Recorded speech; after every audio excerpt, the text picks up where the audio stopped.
Thank you all for being here. My apologies for the delay.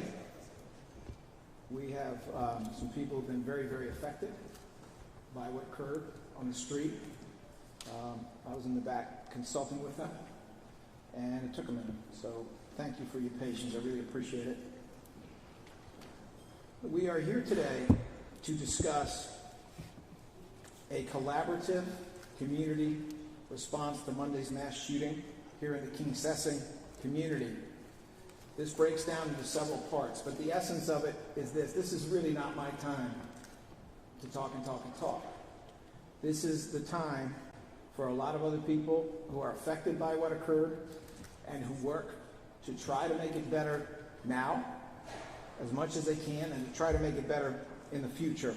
This is their opportunity to talk, and it's their opportunity for the public to understand that an entire community does come together despite the horrific trauma of this nightmarish mass shooting.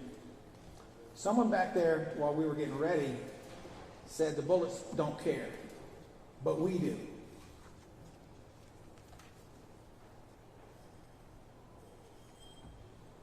I'd say that's about right. The bullets don't care, but we do. And I know the rest of this city does, and I know the rest of this country does. I want to identify some of the good people who are here today, many of whom will be speaking. We have ADA Joanne Pescator, who is the chief of the DAO's Homicide and Non-Fatal Shooting Unit. We have the prosecutor specifically assigned to this case, and assigned to the case from the beginning, and that is ADA Bob Wainwright of the DAO's Homicide Non-Fatal Shooting Unit. We have with us the Reverend Myra Maxwell, Director of the DAO's Victim Support Services Division, who has done incredible work with her team to try to reach out to so many different victims, survivors, co-survivors, and families affected by this tragedy. Reverend Maxwell is here with Shakina DeShazer, who is the Administrative Manager of the DAO's CARES Unit.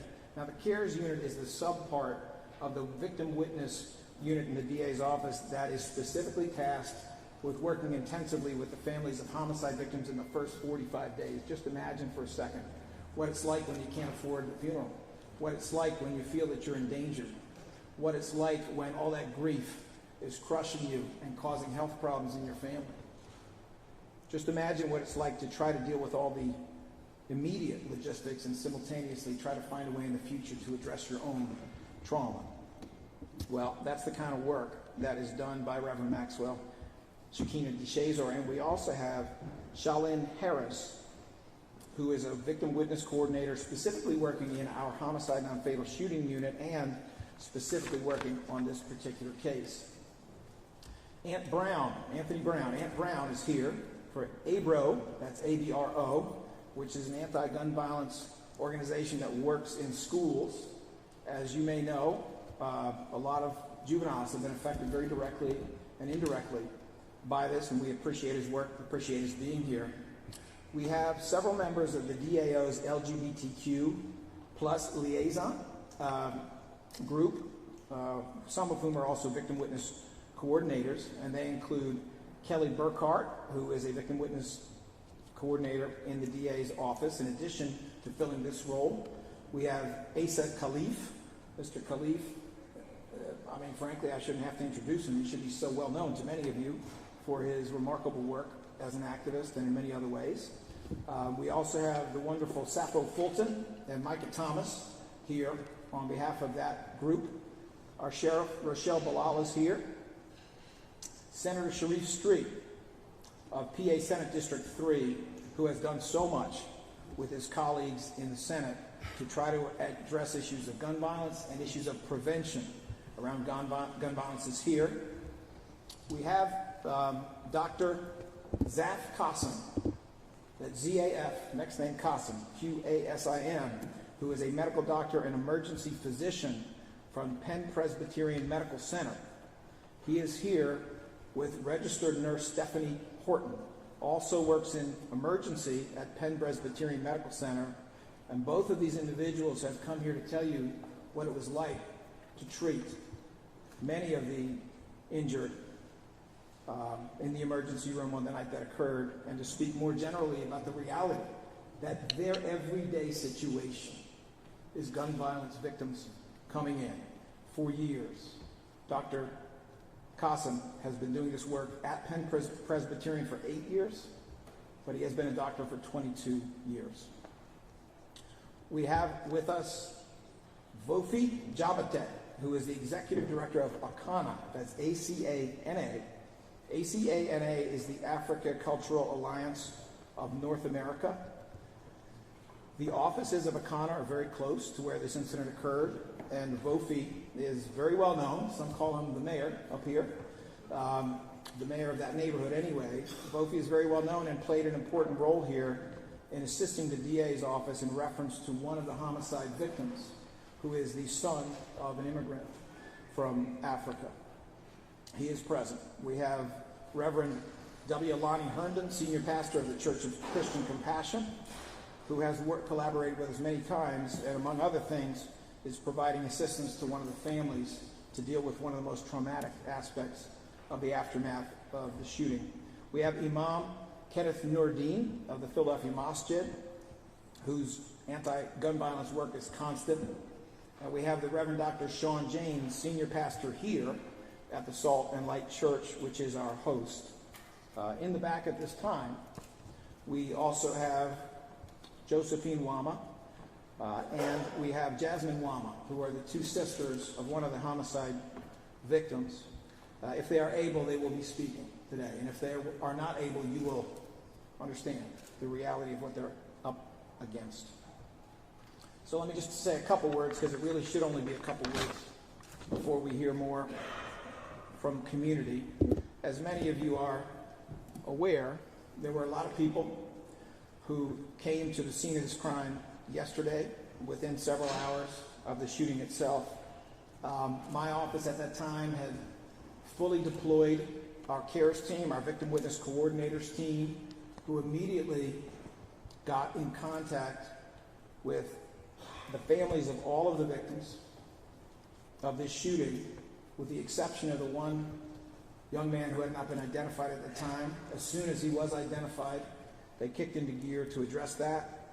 While we were out at the scene yesterday, we were accompanied by Leader Joanna McClinton, who is the Speaker of the Pennsylvania House, Representative Jordan Harris, who is essentially her right hand, the number 2 in the Pennsylvania House for the Democrats. Councilmember Catherine Gilmore Richardson was there. Councilmember Jamie Gauthier was there by phone. She was actually a couple thousand miles away, but wanted to know everything that was going on, and we were in close contact. Vofi Jabata of ACANA was there as well. Reverend G. Lamar Stewart was there as well.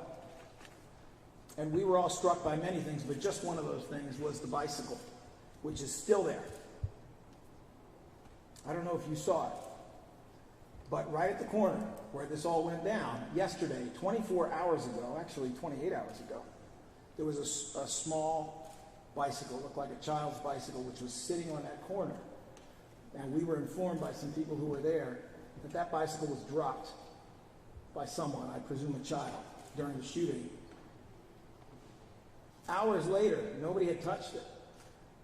Nice little bike. Hours later, nobody had touched it, as if they all felt they couldn't, that it was a memorial. It was some kind of a silent memorial. Well, it's there now. It's been moved a few feet. Maybe somebody came along, some child came along and moved it, and somebody else told them to put it back. But it's there now.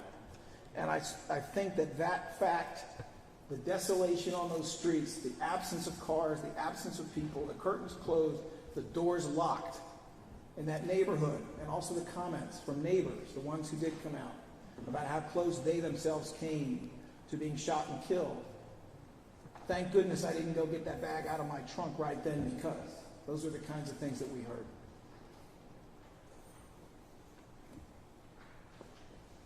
Obviously, this office is 100% committed to the vigorous prosecution of this mass killer. And we will do justice in court with this case. But it's not my time to keep talking. It's my time to call forward some people who have, in my opinion, very important things to say. It is my pleasure, my honor first, to call forward Zaf Qasim, MD, an emergency physician from Penn Presbyterian, as well as registered nurse Stephanie Horton, to speak as much as they wish and as little as they wish about their experience and their thoughts about this incident. Thank you, DA Krasner. My name is Zach Qasim. I am an emergency room physician and an ICU physician at Penn Presbyterian, and I'm here with my colleague, Stephanie Horton, who's a registered nurse also in the emergency room at Penn Presbyterian. And certainly would like to start to thank the DA for the invitation to speak today. Also, our deepest condolences to everybody who was affected by the tragedy that happened on Monday night. The families in particular. I wanted to also thank the Philadelphia police officers who, whilst taking fire, were rapidly able to get the victims of this insanity that happened on Monday to Penn Presby in a very timely fashion. And we're also able to limit the additional loss of life on the scene by apprehending the suspect very quickly. And most importantly, I think I'd like to thank my colleagues who I'm representing here today, and Stephanie as well, who came together on that night with very little notice and were able to effectively and rapidly provide life-saving care to the victims who arrived. And some of the details are already made public to the press. I won't go into any further details on any specific patient. This is really kind of a tragedy that we're here. We, as a team at Penn Presby, deal with gun violence not just on Monday night, but on an everyday basis. Especially over the last few years, we've seen a huge escalation in the amount of gun violence that we're seeing. It's not uncommon to see multiple victims who come in. Despite that, what happened on Monday was perhaps on a scale far above what we've seen before. From the degree of injury that we saw, from the style of weapon that was used, and the amount of damage. And remember, this isn't something that just affects the victims. As I said to the DA, the bullets really don't care. They don't care what faith you are, what party you belong to. They cause damage, not only to the victims, but to the families who we then have to go to talk to in the family rooms, and the wider community, as you saw, where the streets are now empty because people are scared to go out in the street. Let me hand it over to Nurse Horton. I just would like to echo what Dr. Qasim said about the families. It's just really hard to comfort them, and it really takes a toll on my colleagues. And to go through this, like Dr. Qasim said, very frequently, just doesn't get any easier.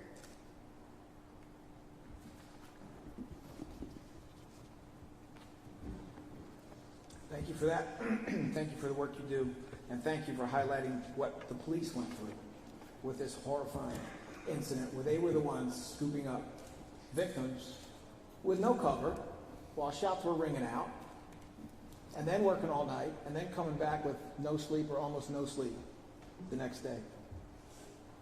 It is my pleasure now to call up Reverend Myra Maxwell, Director of the DAO's Victim Support Services Division, with her team. And that includes Shakina DeShazor. I think Shalyn Harris may actually be occupied. Oh, Shalyn Harris is available? Okay. And Shalyn Harris, if she's available as well.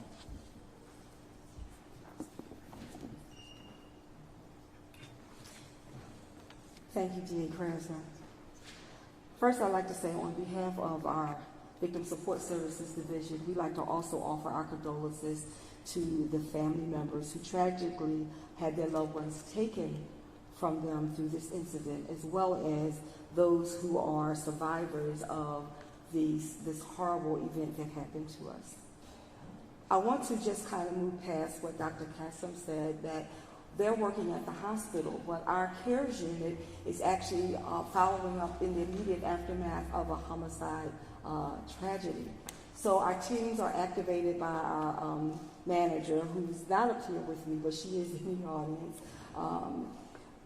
They're activated, and once they're activated, they are deployed to either the hospital or to the location where the tragedy occurred. Our team was able to pull 2 teams together to go out to speak with these families to make sure that they are offered services immediately in the aftermath of this homicide death. Unfortunately, we have to do this quite a bit here in the city of Philadelphia, and we hope that we won't have to do that so much. So we're looking one day that you all can put us out of business. However, in the immediate aftermath, there are so many issues that families have to deal with. We're there to not just offer the immediate support, but to make sure we help them to navigate the numerous systems that they have to navigate. That could be assisting with funeral expenses. It could be helping them to obtain counseling support or any other types of services. Because once there's a loss, there are many people impacted, as we've heard here already. So we have to consider there are children involved, there are other family members involved, there are neighbors involved, and the community. And our office is offering what I like to call it a continuum of support, because not only is our CARES unit out to be deployed in the immediate aftermath, but if there's an arrest in the case, our homicide victim witness coordinators, as well as our non-fatal shooting coordinators, are there to support the family through the criminal justice process. There's also another component because we also work with community-based providers. So not only are we working alongside of our community-based providers, but we're also making certain that the community is cared for. Because in the aftermath of a tragedy such as this, or any incident, the community is absolutely impacted. So the trauma is going from not just the family to the community, even to those who are providing the service. We are impacted by this as well. So our continuum of services, again, reaches out to not just the immediate family, but also to those people who are impacted in the community, as well as those who are serving. So we do have information on some of the other organizations, including our network of neighbors, who provide trauma support to the community. So we have reached out to these organizations already to make sure that we are touching every single aspect of this particular traumatic event. Thank you. Thank you so much. It is now my pleasure to call forward Asa Khalif to say a couple words on behalf of the whole team who are here, which is the DAO's LGBTQ plus advisory committee. As wonderful as his speaking is, it should not be necessary, but there are some people for whom hate is a full-time job, and if they can stay away from the facts and talk about nonsense, that's what they're going to do. We will have more to say about this if there's any need to say it, but there really shouldn't be. Nevertheless, I call forward Asa Khalif. Thank you very much, Mr. District Attorney. We are members of the District Attorney's LGBTQIA Advisory Committee. We have done wonderful work within our community and educating the District Attorney's Office and connecting them with our community is the first that has ever been done in the District Attorney's Office, and we are very proud of the success that we've had moving forward. I'm not going to take a lot of time because we have some pressing issues here. First and foremost, we'd like to give our deepest condolences to the victim's family. We want to lift the victims up in our thoughts and honor them. Even though they died in a tragic way, their lives mattered. And the impact of the community. This is a community that we belong to. We used to live, some of us lived in this community before we moved to other communities in Philadelphia. It has impacted us. We have family members. So it's a triple effect. It just doesn't stop with the shooter being arrested. There is a triple down effect, and it affects all of us as a community and keep us all as a city in our prayers. I want to discuss very briefly, because there is a nasty, violent, in terms of verbal and written words, spewed by the conservative press regarding the shooter. There are certain pictures that are circulating. Some of you may be aware of those pictures. Have the shooter in one picture as male and other pictures dressed in female attire or female outfits. They have used those pictures to attack trans people, and particularly trans women of color, which are extremely vulnerable to violence in our community. I want to set the record straight because language is extremely important when we're talking about anything dealing with violence in trans community. The suspect or the shooter has not identified themselves as trans. They have only identified themselves as male. And that's the language that will be used until further developments if they change that type of language.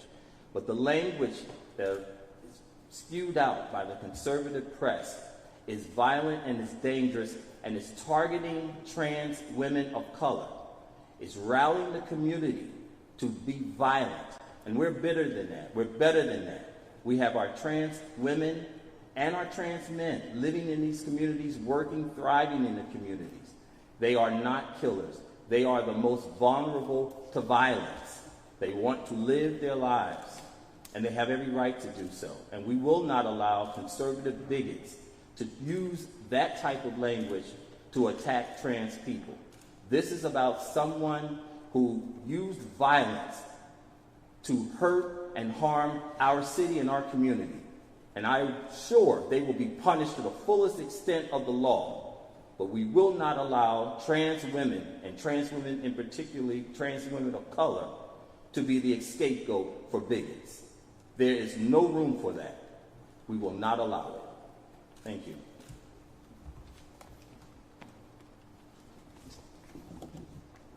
I want to make sure to point out that accompanying Mr. Khalif were Sappho Fulton, dressed in white. We also had Kelly Burkhart, who works in the DA's office, and we had Michael Thomas, who is standing to your right, my left. The next group, I'm honored to call up the Reverend Dr. Sean James, senior pastor here at the Salt and Light Church, our host, Reverend W. Lonnie Herndon, senior pastor at the Church of Christian Compassion, and Imam Kenneth Nuruddin, the resident imam at the Philadelphia Masjid. Southwest Philadelphia is a community of great pride. From a very popular Facebook group called I Grew Up in Southwest Philadelphia, to Tyrone Garland, who you'll remember one Sweet 16 took LaSalle to the Sweet 16 with a shot that was called the Southwest Philly Floater. People who live, work, and worship in Southwest Philly take great pride in this section of the city. So you can imagine the pain that exists in this neighborhood right now. A neighborhood that you might think is accustomed to gun violence, but the fact of the matter is this is something different.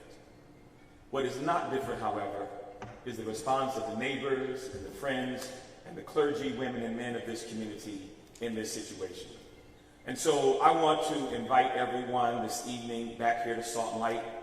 We will have our doors open the rest of the day, but tonight we'll be gathering at 7 p.m. for an interfaith citywide prayer vigil. We invite you all to come and to spend some time with us as we lament over this situation, as we gather around one another, and as we offer prayers. Let me also say this. We've been blessed at this church to have a robust mental health ministry. We have several individuals who are part of our staff who are either spiritual directors or licensed therapists.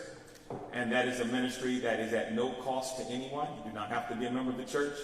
And so if anyone finds themselves in a position right now where you need to talk to somebody, and we know this is an issue in the city of Philadelphia right now, I think the real issue that we're often missing in this situation is not the identity of the shooter, but rather the issues of mental health that exist in our city and how difficult it is for individuals to find the help that they need right now.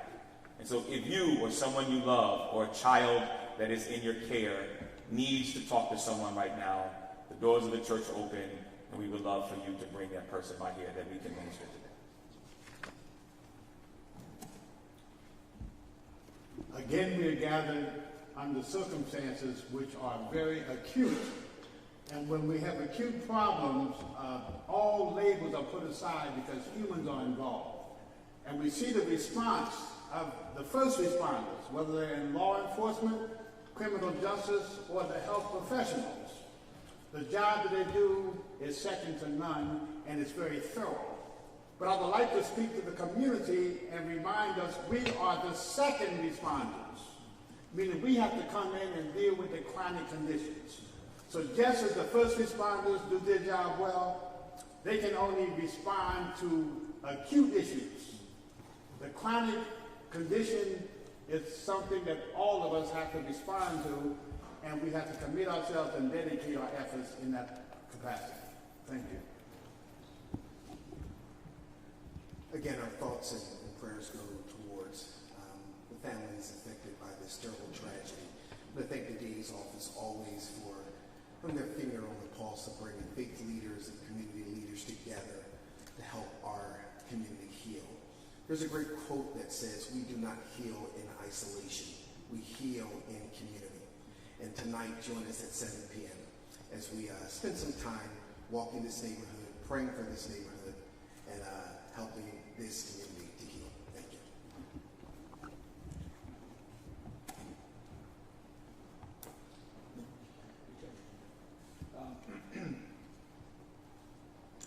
That was really concise for clergy. I'm very, very impressed. And thank you for that. It is, you know, lawyers say they're going to write a brief, but it's never brief. It's the same idea. Anyway, it is now my pleasure to call forward Vofi Jabatet, who is the Executive Director of ACANA, A-C-A-N-A. That is the African Cultural Alliance of North America. Mr. Jabatet. Thank you, Larry Krasner, or DA. And first of all, want to extend our appreciation and gratitude to the 12th Police District and the police officers that immediately put their own lives at stake to bring this situation under control immediately. We were here on Sunday and with Jordan Harris, our district representative, and Joanna McClinton. Well, I want to leave this platform with one message, and that is what happened in Southwest Philadelphia, 56 and Chester. It's not isolated to 56 and Chester. It's a national issue. For people to think that we will be scared to live our life and work on 56 and Chester or Chester Avenue, tell those who shoot randomly, tell those people who come after people who don't harm them but they want to harm others, that we will not be afraid. We will continue to build Southwest Philadelphia based on those models that all of us have accepted. I want to make sure that I am not only speaking for the African and Caribbean immigrants that live in here, but for all of the folks that call Southwest Philadelphia their home. We speak with one voice. We are planning for to unify our community. We have at ACANA, we have therapeutic services across the road. We have therapeutic services. I also speaking on behalf of the Wama family, and I've been working with them since then. And we will be, tomorrow at 10 o'clock, we will be, based on the DA instruction, we will be meeting as a community to structure what is it that we'll do to heal our community quickly. And I just want to say we're not afraid. Thank you, Mr. Jabatet. It is now my pleasure to introduce two of Philadelphia's greatest defenders when it comes to public safety, when it comes to the prevention of crime, and also tip my hat to a couple who could not be here today. We have with us Rochelle Bilal, our sheriff. We also have Senator Sharif Street. I don't even want to compare them. I don't think there's anybody who's really done more to try to see what we could do at both the local and statewide level to improve Philadelphia's situation. I do want to mention Senator Vince Hughes, who could not be here today, but has played such a vital role, and Senator Nikhil Saval, who wanted to be here, but is doing what any good parent does, which is making sure that his family is safe and sound and well cared for. I also want to tip my hat to our upstate brother in the Senate, and that is Senator Costa. There's many others I could recognize, but these are all people who work all day, every day, to try to improve things for Philadelphia, both in terms of enforcement and prevention. As you may know, there has been a community out there very vested in the prevention of crime. They have, among other things, been interested in an idea that was first published in the Inquirer, or at least the basis for it came in the Inquirer, referred to as 57 blocks. I don't know exactly what these two leaders are going to tell us, but I know it's going to be important, and therefore I call forward Sheriff Bilal and Senator Street.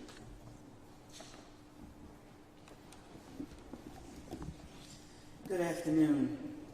On behalf of the Philadelphia Sheriff's Office, we give our sincere condolences to the families, the victims of this senseless mass murder.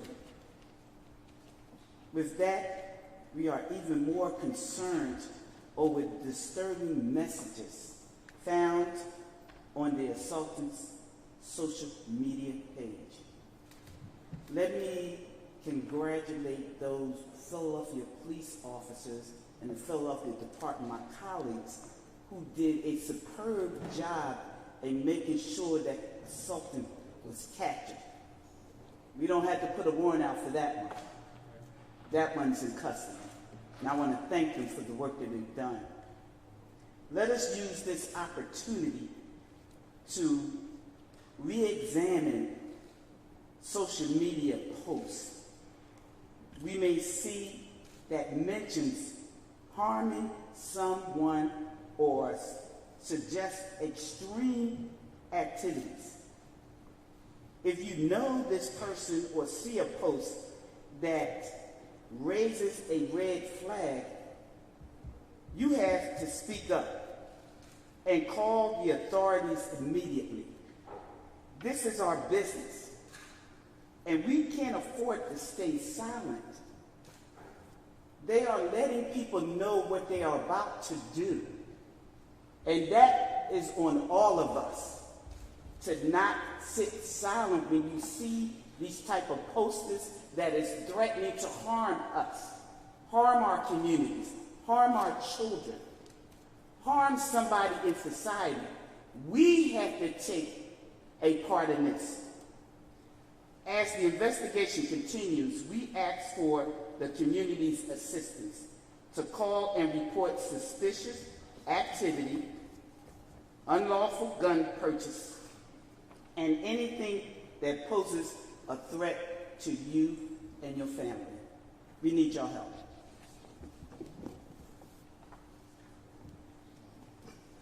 Thank you, Sheriff, District Attorney, all those who've worked on this. 2 years ago on this day, on July 5th, 2021, I was standing here because there had been a mass shooting on July 4th in 2021 in which Saladin Makulala, our nephew, was killed. Standing here full of cameras, shooting on 60th Street, not on 58th, 2 blocks away. My wife was bursting into tears, and for the first time ever, I burst into tears on camera. Since then, the Pennsylvania General Assembly has failed to enact fit, responsible gun laws. You can still buy an AR-15, which was used in countless murders over and over again. We still haven't passed background checks. House passed it, but my colleagues, Republican colleagues, let's be clear, in the Senate still have not called that to a vote. Reporting of lost and stolen handguns still is not there, which only targets straw purchasers, does nothing to individual. Red flag laws, safe storage, I could go on. It is absolutely ridiculous. And the only thing that could have made sitting there and looking at this worse was then I watched the mayor of Baltimore talk about the fact that there was a mass shooting there and that almost all of the guns used in mass shootings in Baltimore are purchased out of state. And I guess what? A significant portion of those were also purchased in Pennsylvania. And I realized our failings in the General Assembly are probably not just responsible for mass shootings here in Philadelphia and throughout the Commonwealth of Pennsylvania, but also responsible for shootings in all the states around us that have stricter gun laws. And what have we done recently? But the one thing that we had started to do was fund violence prevention groups, something that has in a very modest way started to erode the crime prevention, what's going on. And we passed a budget out of the Senate that cut violence prevention dollars $65 million below what the governor proposed and what we did last year. It is an absolute atrocity. The budget process isn't done in Harrisburg, and I'm saying this as a family member of someone who died, who can understand what folks are going on. It is an absolute outrage that we would be advancing a budget that cuts violence prevention dollars while we do nothing about the flow of illegal guns, while mass shootings continue to move forward. I said when I stood in front of you, when it was my family member that was laying dead, among others, was not the only person killed that day, unfortunately. I said, we're standing in church, people always offer their thoughts and prayers. The book of James says, faith without works are dead. And to my colleagues in the General Assembly and in Congress who want to offer faith and prayers to the victims of families and do nothing about the problem, to you I say your faith is dead if you will not do the work to deal with the issues. The victims of families want to see us do something, not just give empty promises and fake prayers.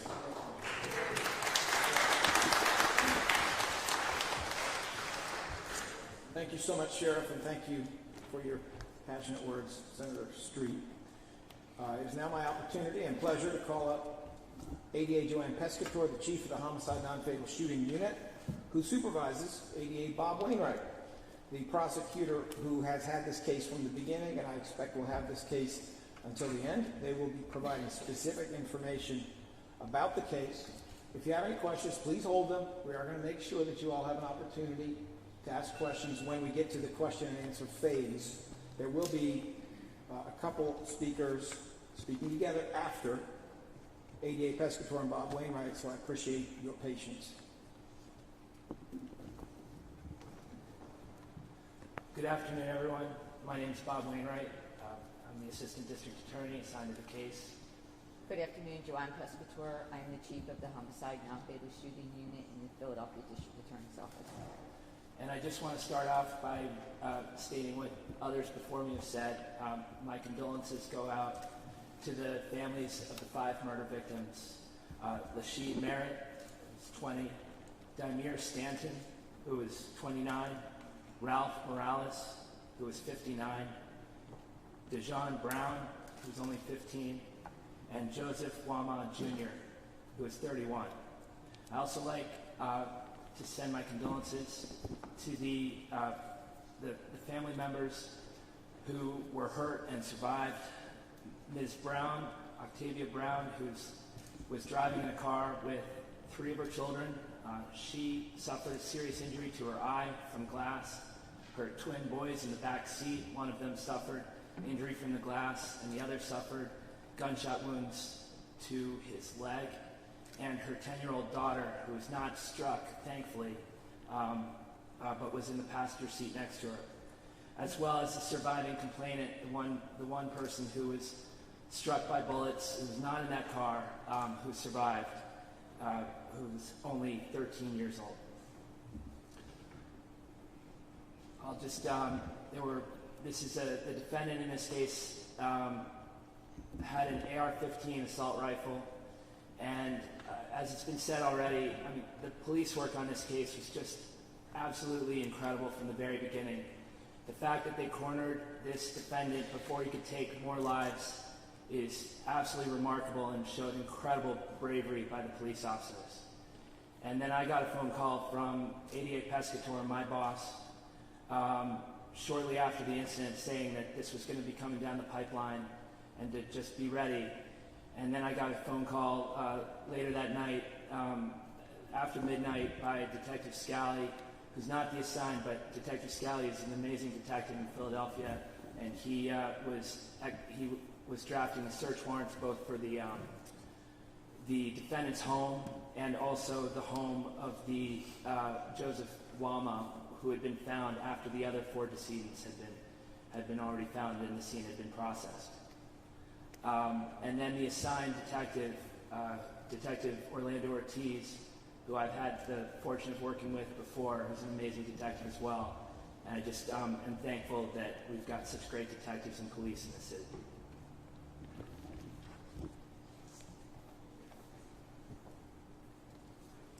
All right, thank you very much. Obviously, both ADA Wainwright and ADA Pescator will be available for questions. They may not be able to answer all of them, but they will certainly be able to answer some of those questions. Finally, we have with us to speak together Josephine Wama and Jasmine Wama, who are the sisters of Joseph Wama, one of the murder victims in this case. Josephine is the twin sister of Joseph Wama, and Jasmine is also their sister. I would ask you, please, to understand the sensitivity of the situation and the respect that is something I know you will all convey in dealing with them. Josephine Wama and Jasmine Wama.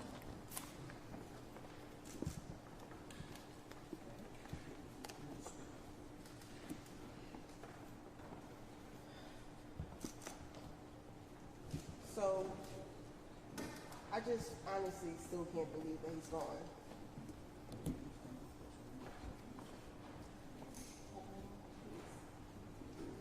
I still can't believe that my brother is gone, and I just don't understand why this happened. Like, he was a kind soul, he was nice to everyone, he was good to everyone. He got on me about having grace with people, and one thing I really love and admire about him, he had a great sense of humor, and I'm just waiting for him to say, hey, this is a prank, but it's just like, it's hard to wake up from this. I don't understand how someone could just do that to my brother. Like,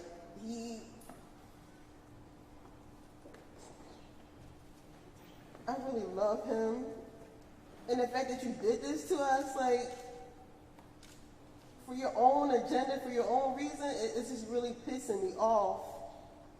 It's really pissing me off, and I'm going to miss him a lot. He taught me a lot about myself. He was like a second father to me. I never wanted to tell anyone that, but he was like a second father to me. He was just getting on me about things I need to do, plans. He's like, you got to plan stuff and then just do it. So he was gorgeous inside and out. I'm going to miss that beautiful smile.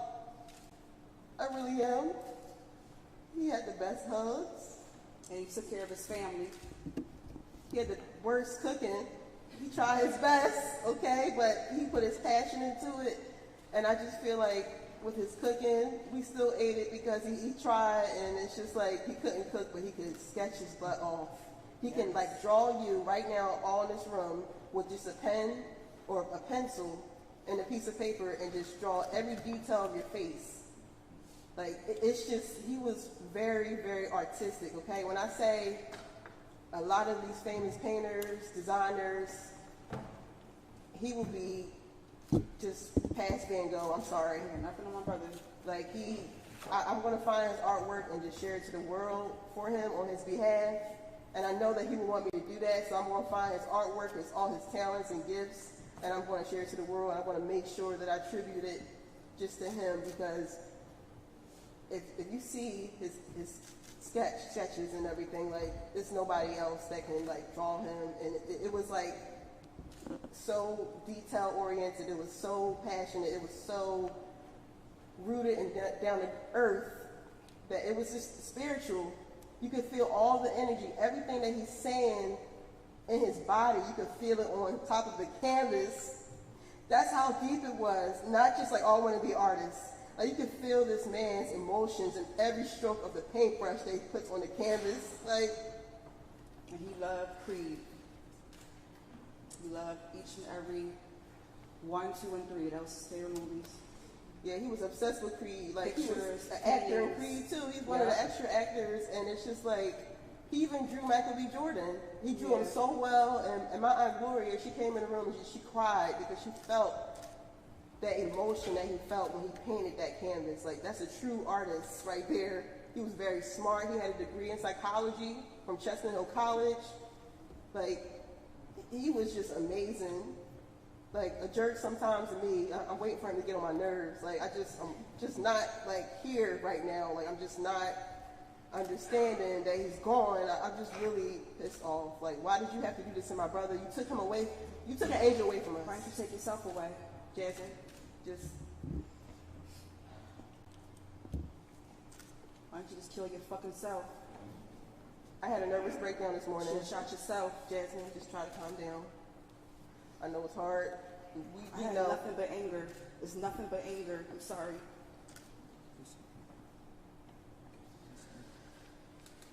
You killed the wrong person. You killed the wrong man.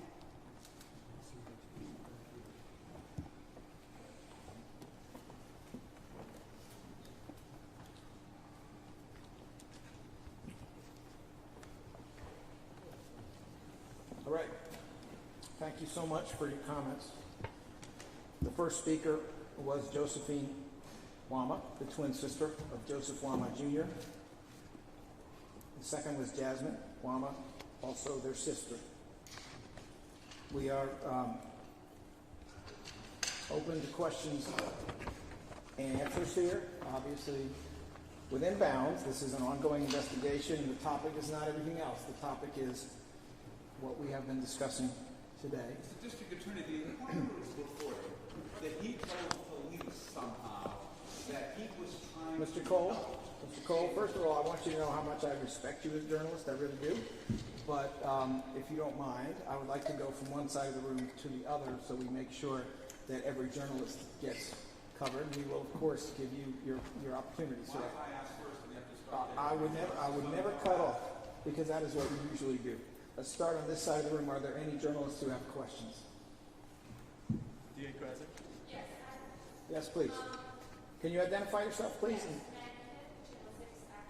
Thank you. The question is twofold. Number one, there's a report coming out that this individual, this shooter, told police that he was doing this or acting in service to help prevent future gun violence.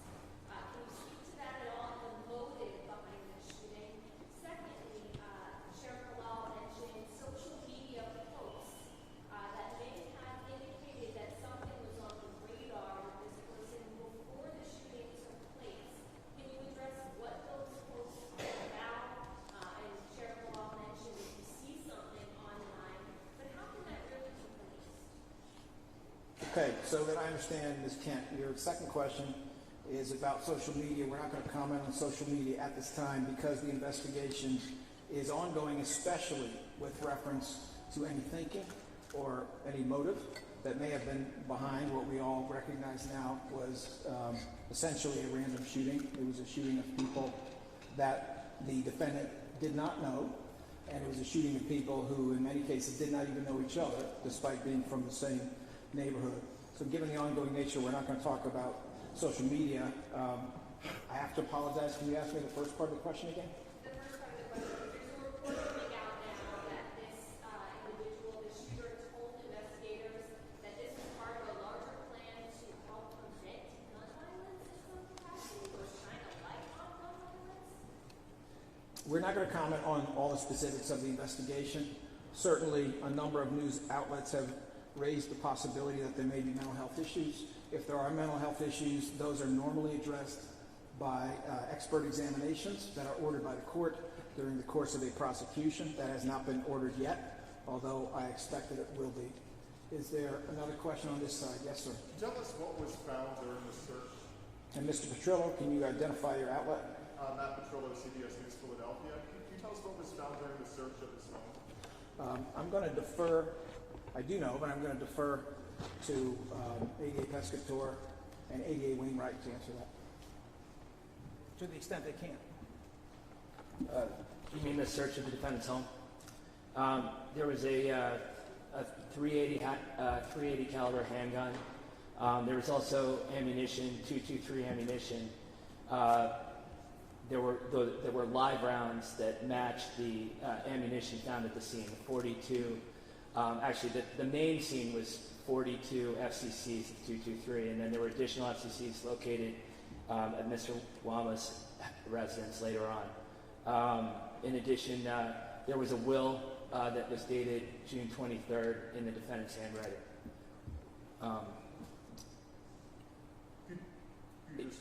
In addition to, I'll just add that in addition to the AR-15 that the defendant had on him when he committed these atrocities, he had an additional handgun, a 9mm handgun that was actually a ghost gun, not traceable. That gun does not appear to have been fired during the rampage. Only the AR-15 was used, but he did have a second gun on him. Can you describe what the will said? No. I don't have that information in front of me. You didn't mention carrying this rampage out? No, not to my knowledge. Were there any other suspects apprehended, or will any more suspects be taken into custody? There was a suspect that was taken into custody initially, and that suspect was released. And the circumstances surrounding that individual were, as it turned out, somewhat straightforward. That individual lost his brother, was one of the decedents. That individual had a gun on him that was legally owned and possessed. And when his brother was shot, and he saw that his brother was shot, that individual fired 7 shots in the direction of the defendant.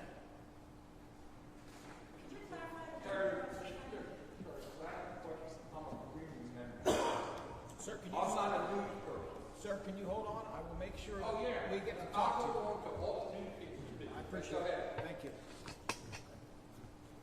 Thank you, sir. All right. Well, I am now blessed with a list of people, and therefore it becomes a little bit easier to manage a series of questions. Mr. Cole, you have a question. Mr. Pescatore, do you know what was in the will? You read the will? Mr. Cole, I have not read the will. However, it's an ongoing investigation, and I wouldn't want to divulge what was actually in there, even if I did know. The shooter, you talk about somebody who's licensed to carry, who shoots 7 shots at the accused here. Does he hit him at all? Where those shots come from? He does not. He does not hit him. No, he was released. He has a permit to carry, and he had a lawfully owned firearm. He was not charged. The accused here has a 2004 conviction carrying without a license. Does that have any impact here? Any impact on him carrying these guns? Well, he would legally not be able to have a firearm based on the fact that he does have a conviction. However, he would not be 6105 for I believe the conviction back in 2004 was only a misdemeanor. So he was not charged in this particular case with a felon not to have a firearm. So he actually, while he's not licensed to carry, right. That's his violation here. He's been licensed to He wouldn't be eligible to get a license to carry it based on his previous conviction for that case. What do you know about the AR-15? How long he had it, where it came from, where he got it? Mr. Wainwright might be able to answer that. I don't have that information yet at this time. I'm meeting with the detectives later on about that. Okay. Do not fear. I will get to everyone, I promise. All right. Tasani Veshpongsa. Please, I apologize if I got your name wrong. From AP, Associated Press.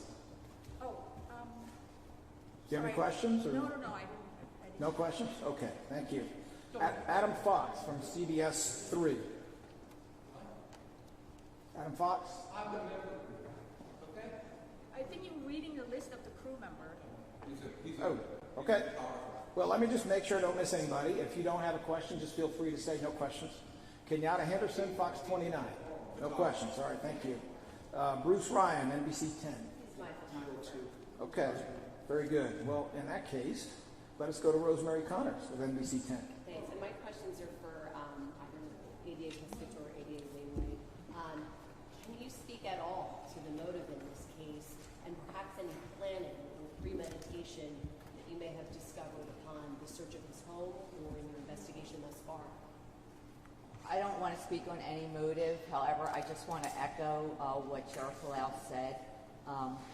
Obviously, this person, from witness statements and things that we now know about this investigation, was exhibiting abnormal behavior for quite a while, in the fact that he was wearing this vest and had these guns inside of his house. So, like we say in a lot of other cases, if you see something, say something.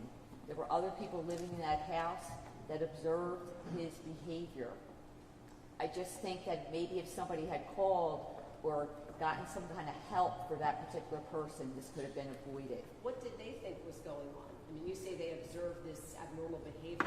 I guess it wasn't abnormal to them, but I believe they thought he was getting more and more agitated as the days were passing.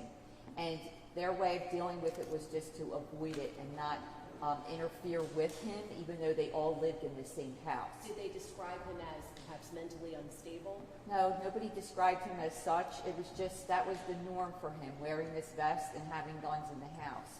But they all described that he was becoming more and more agitated over the last couple of days. So I just feel like, and I'm not blaming anybody, but if anybody out there has such a situation as this, maybe just call somebody, call anonymously like the sheriff said, and maybe he could have gotten help before this became what it did. How many other people living in the house? There were 7 other people living in the house. More and more agitated in the last, the days leading up to the shooting? That's what at least one of the people who lived in the house described him as becoming more agitated recently. Those were the words, recently. Did he tell you what he was saying? Was he speaking to them or talking aloud, talking to himself? No, I think just by what he was doing that they were able to witness that it was becoming more and more over time. Like what? So, what was he doing? I don't want to say specifically what they said. However, I just want to echo what the sheriff said. If you see something like this, or somebody in your family or the neighborhood, call somebody before something like this happens. Because people are aware of these things. If you just have people reach out, call the police, call 911, call somebody to get help. Really quickly, is he wearing a vest and also showing a gun? Is he walking around the neighborhood with a weapon? Mr. Cole, Really quickly? I think I can answer that question concisely for you. He was wearing a vest, and he was carrying a gun when he was walking around the neighborhood when he did the shooting, and it was not the first time he wore a vest. Senator Street has a comment on the prior question about this bizarre behavior. It is exactly because of things like this that we've been advancing the idea that you need to pass red flag laws. Red flag laws allow if there's a person who's adjudicated because of the right sense of aberrant behavior, a firearm to be removed from those individuals. And the reality is that almost everyone supports them, and I don't know anything about the facts that you don't know. But what I would say is that it is clear that the time for red flag laws has come, something the House has already passed, something that's before the Senate, and we certainly should adopt.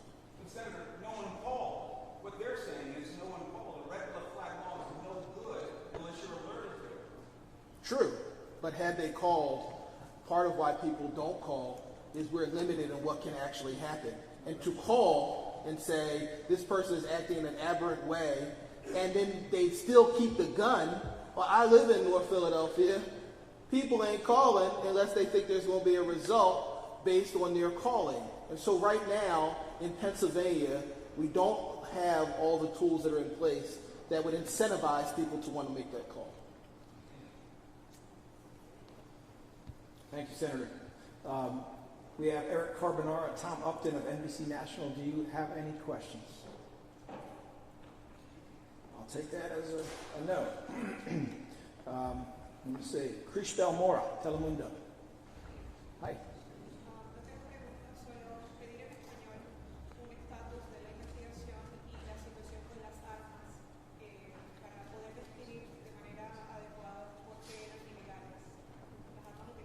Okay, I heard the last part of that, but the first part was la situación de qué?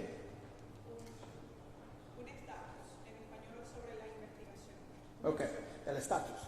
All right, el estatus de esta investigación es que continuamos con la investigación. Tenemos el tipo que disparó y mató a tanta gente en la cárcel y tenemos cargos de homicidio en contra de esa persona, pero continuamos con la investigación para averiguar, por ejemplo, de dónde vinieron las armas que él usó y también los motivos que podía tener a base de más información. ¿Hubo información más explícita acerca de las armas? ¿Podría traducirlo para nosotros? Hay un arma que se dice arma fantasma, pero no tengo sabemos que lo que usó el defendiente en este homicidio de mucha gente es que él tuvo un arma de asalto, se llaman en inglés AR-15 o AR-15 de ese estilo, y además de eso tuvo un arma de fantasma o como dicen en inglés el ghost gun, cuando estaba en las calles matando y disparando en contra de la gente. Okay, thank you. We have 3 people from CBS Network New York. They are Jim Zurk, Jack Norflus, and Luisa Gonzalez. Do you have any questions? No questions? Yes. Okay. What's your name, sir? Okay. Mr. Figueroa, what's your question? Thank you. Me gustaría saber, fiscal, si hemos visto que el patrón de crímenes en Filadelfia es los tiroteos, ajustes de cuentas, pelea entre bandas, pero en este caso estamos hablando de algo distinto. ¿Es un patrón distinto en este momento? ¿Lo reconoce su oficina? Sí, señor Figueroa, tenemos aquí un patrón distinto y ese patrón sería de matar y disparar en contra personas que el defendiente no conocía, no tuvo nada que ver con ellos. Ellos no hicieron nada sobre él, no se conocieron.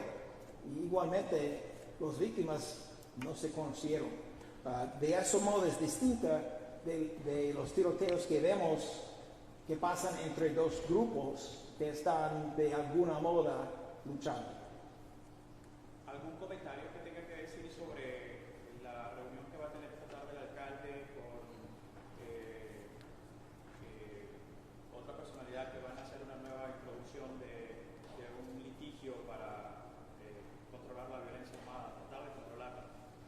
Nosotros entendemos que el alcalde y también Diana Cortez, nuestro city solicitor, es decir, el abogado sobre asuntos civiles que tenemos en la ciudad, tienen una reunión a las 3 hoy para discutir actividad en la Corte Civil para tratar de proteger a la ciudad. Yo les dejo explicar la situación, pero quiero darles gracias para luchar en contra del problema que tenemos aquí con tantas armas. Hay entre nosotros una mujer que se llama Miss Trapp, está a su lado, que me preguntó cuando entré aquí si sabemos ir a la luna, si podemos llegar a la luna, ¿cómo? Que no sabemos de dónde vienen estas armas. For those of you in English, Miss Trapp, who is a member of this church, on my way in said to me, if we can go to the moon, why is it we can't figure out where the guns are coming from? That's a pretty good question. Thank you for that question. And I hope it is something that everyone will be trying to address in detail, because the reality is we absolutely should be able to do that. All right, we have with us, let me see, we've been through the CBS Network folks. Ali Ippolito of the Philadelphia Inquirer. You just here? Okay, with the camera. Got it. I do have questions. Yes, I'm sorry. Your name's not here. My apologies. Go ahead, sir. I have 2 questions. First, what can you say about how Carriker got his guns and his equipment? You know, he had an AR-15, he had this ghost gun, he had a ballistic vest, police scanner. What can you say about how he got this equipment? And the other question I had is, you know, the ADAs and the sheriff have both mentioned odd behavior, odd social media posts. without going into motive, because I know you guys are saying that you can't go into motive,